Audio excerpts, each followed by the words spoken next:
Like, I just started smoking pot in like 7th grade, I think it was. Once you enter that party scene, it's hard to get out. Led up to like using cocaine. During my junior high, I can barely remember anything because I was so messed up all the time. I think marijuana is a gateway drug. I think alcohol is a gateway drug. Marijuana is a gateway drug, and that's how it started. Santa Barbara Fighting Back started.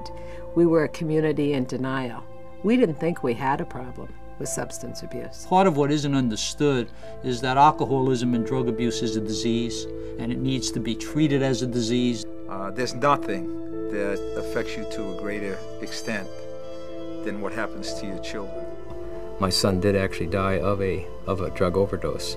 This is a national phenomenon. It's all over the country. It's less expensive for us as a society to prevent problems than it is to treat or cure them. It's just a matter of a wise investment in the future of people. When we started this whole planning process 12 years ago, there were 52 people that became the task force. All of us individually, I think, drew strength from everybody else collectively. But when you have multiple agencies doing that, there's really a synergy where 1 + 1 = 5. New math. Fighting Back is a great example of that. We have government, non-government, healthcare, the DA's office. There's a broad coalition here, and it again proves over and over that all of us are smarter than any of us individually.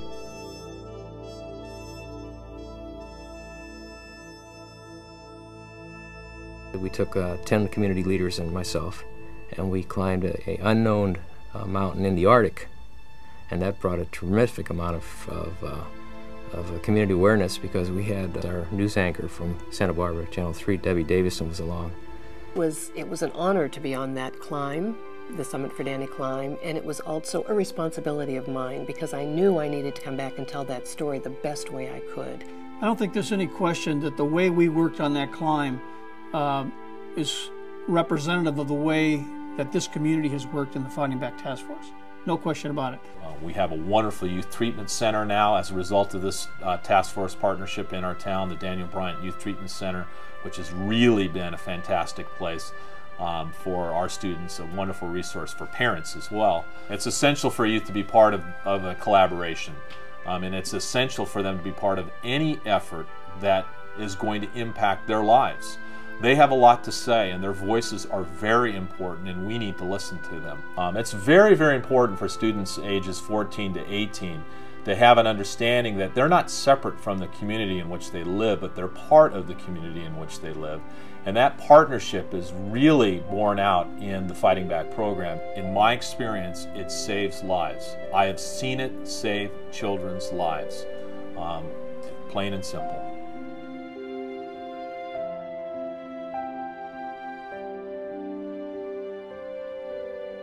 All you have to look at is where are our employees of the future coming from, what is happening to our children, what's happening to your children, your grandchildren.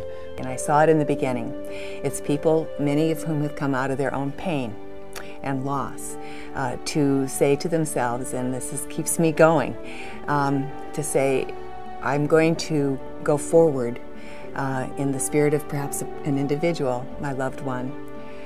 Often it's a young person, to drive that energy and to say, that person will live through me. Now it's almost a living, breathing thing in our community, and its tendrils are going out, doing so much good in so many different areas, and it makes me proud to know that we were part of making that happen. I think ultimately each individual has to make that decision about whether to get involved, but I would ask fundamentally, what are you living for? You know, what purpose are you here to achieve in your life? And how do you see yourself achieving it? You need the passion, you need the mission, you need the vision, and you need to keep the focus. And if you do those things, you will be successful. This room is a safe haven for me. It's like, you come in here, you can place say what you want, sit down and just be real and just not feel like you're going to get judged at all by anybody. I decided to make that change in my life so that I would wouldn't have to like so many of deal my with drugs friends. anymore. And like I love her, and I'm just so glad she's here, and she makes me realize that like I want to go help people too.